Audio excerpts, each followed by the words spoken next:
మిత్రులందరికీ శుభోదయం. ఈరోజు మీ మదన్ కుమార్ మీ ముందుకు ఒక టాపిక్ ఏంటి అంటే, ఈనిన తర్వాత ఆవులు కానీ గేదెలు కానీ ఎన్ని రోజులకు ఎదకు రావాలి, రాకపోవడానికి కారణాలేంటి, అండ్ రావాలంటే ఏమి చేయాలనే విషయం మనం ఈరోజు డిస్కస్ చేద్దాము. పాడి పరిశ్రమలో లాభాలు రావాలన్నా, మనము ఆనందంగా ఉండాలన్నా ప్రతి పాడి పశువు అంటే ఆవులు సుమారుగా 13 నెలలకు ఒక ఈత, గేదెలు అయితే 14 నెలలకు ఒక ఈత ఈనినట్టయితే మాత్రమే మనకు లాభసాటి. సో అలా ఉండాలి అంటే మన పాడి పశువులు ఈనిన తర్వాత ఎన్ని రోజులకు ఎదకొస్తాయన్నది అత్యంత కీలకమైనదిగా మనం చెప్పచ్చు. సాధారణంగా పాడి పశువులలో అంటే ముఖ్యంగా ఆవులలో సుడి అనేది ప్రెగ్నెన్సీ 9 నెలలు ప్లస్ 10 రోజులు, గేదెలలో అయితే 10 నెలలు ప్లస్ 10 రోజులు. 2 నెలలకు వచ్చినట్టయితే మనకు సెమన్ చేసినట్టయితే 1 లేదా 2 ఏలకు కానీ బుల్తో క్రాస్ చేసినప్పుడు గాను సుడొస్తుంది అని అనుకుంటే, అంటే ఎదకు రావడానికి 2 నెలలు, 2 ఏలకు ఒక 2 నెలలు వేసుకున్నా కానీ 4 నెలల టైము ప్లస్ సుడి 10 నెలలు వేసుకున్న 14 నెలలకు గేదెలలో, ఆయన 9 నెలల సుడి ఆవులలో వేసుకున్నా కానీ 13 నెలలకు ఒక ఆవులలో మనకి దూడనిచ్చే అవకాశం ఉంటుంది, ఈనే అవకాశం ఉంటుంది. కాబట్టి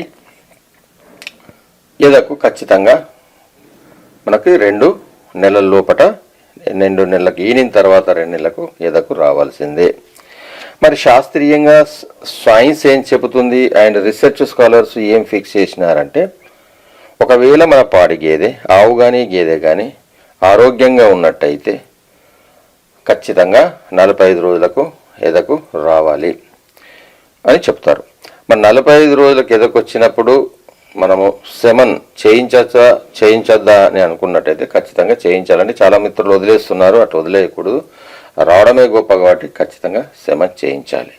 మొదటి సెమన్కే సక్సెస్ కాదనుకున్నా కానీ ఓ 2 సెమన్లకి లేదా 2 బుల్ క్రాసింగ్లకు సక్సెస్ అయినా కానీ ఈనిన తర్వాత 4 నెలలకు ఖచ్చితంగా అది సుడి ఉండాల్సిందే. అప్పుడు మాత్రమే మన డైరీ ఫామ్ అనేది చాలా లాభసాటిగా ఉండి, ఆవులలో ప్రతి 13 నెలలకు ఒక ఈత అండ్ గేదెలలో 14 నెలలకు ఒక ఈత ఇచ్చి ఒక 2 నెలలు ఈనడానికి 2 నెలల ముందు పాలు లేకుంటే ఆపేసినా కానీ దాదాపు వాటి యొక్క 6 నుంచి 8 ఈతలలో కంటిన్యూస్గా మనము 8 సంవత్సరాల నుంచి 10 సంవత్సరాల వరకు పాలు తీసుకునే అవకాశం ఉంటుంది.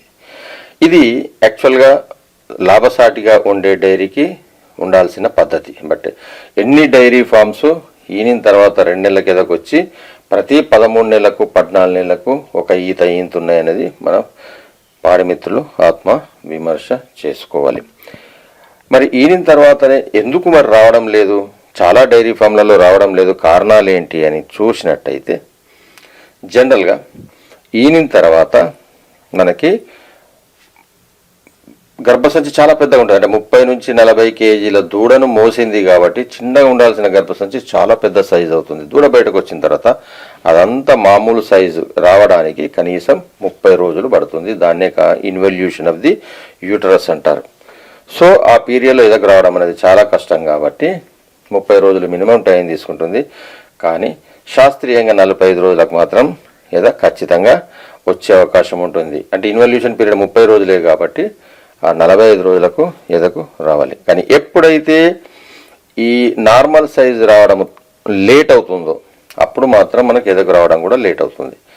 మరి ఎందుకు లేట్ అవుతుంది అని చూసినట్టయితే, అక్కడ గర్భసంచి ఇన్ఫెక్షన్ ఉండొచ్చు, లేదా హార్మోన్ల సమతుల్యం కూడా లోపించడానికి కారణం ఉండవచ్చు.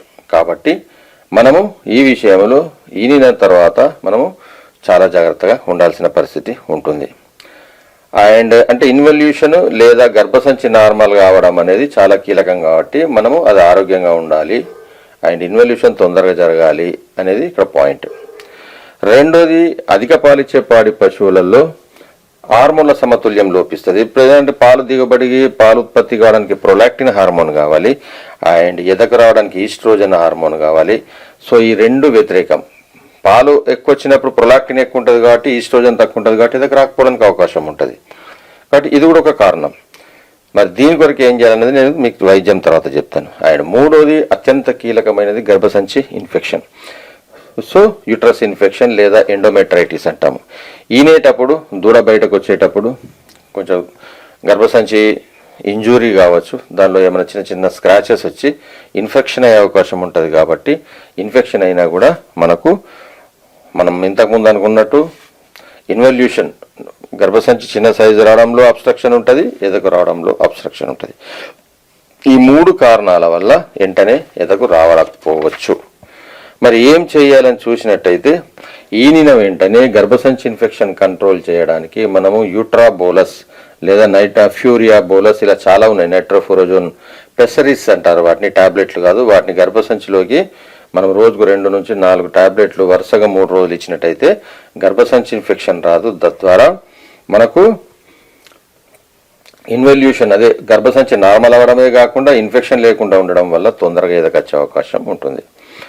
అండ్ మనకి హార్మోన్ల సమతుల్యం, ఇప్పుడు అనుకున్నాం కదా, పాల దిగుబడికి ప్రొలాక్టిన్ ఎక్కువ ఉండాలి, ఎక్కువ వస్తుంది హార్మోన్, అండ్ ఈస్ట్రోజన్ తక్కువ అవుతుంది. ఈ సమతుల్యాన్ని మెయింటైన్ చేయాలంటే మనము మినరల్ మిక్చర్ సమృద్ధిగా ఒక పాడి పశువుకి మనం కనీసము మొదటి నెల 15 రోజులు 80 గ్రాముల వరకు మినరల్ మిక్చర్, ఉదయం 40 గ్రాములు, సాయంత్రం 40 గ్రాములు ఇచ్చినట్టయితే మనకి ఈ హార్మోన్ల బ్యాలెన్స్ మెయింటైన్ అయ్యి తొందరగా ఎదగొచ్చే అవకాశం ఉంటుంది. కాబట్టి ఈ రకంగా మీరు చేసి ప్రతి 2 నెలలకు ఎదకు వచ్చేటట్టు చేసినట్టయితే 10 నెలలు సూడేసుకున్న మనకి ఏ చేయడానికి ఒక 2 నెలలు వేసుకున్న 2 + 2 4 + 10 14 నెలలకు ఒక ఈత ఈనినట్టయితే 10 నెలలు పాలు తీసుకున్న 4 నెలలు గ్యాప్ ఉన్నా కానీ మనకి డైరీ ఫాము చాలా ఎప్పుడు నిత్యం పాలతో చాలా సక్సెస్ఫుల్గా ఉండే అవకాశం ఉంటుందని తెలియజేస్తూ మీ మదన్ కుమార్. Thank you.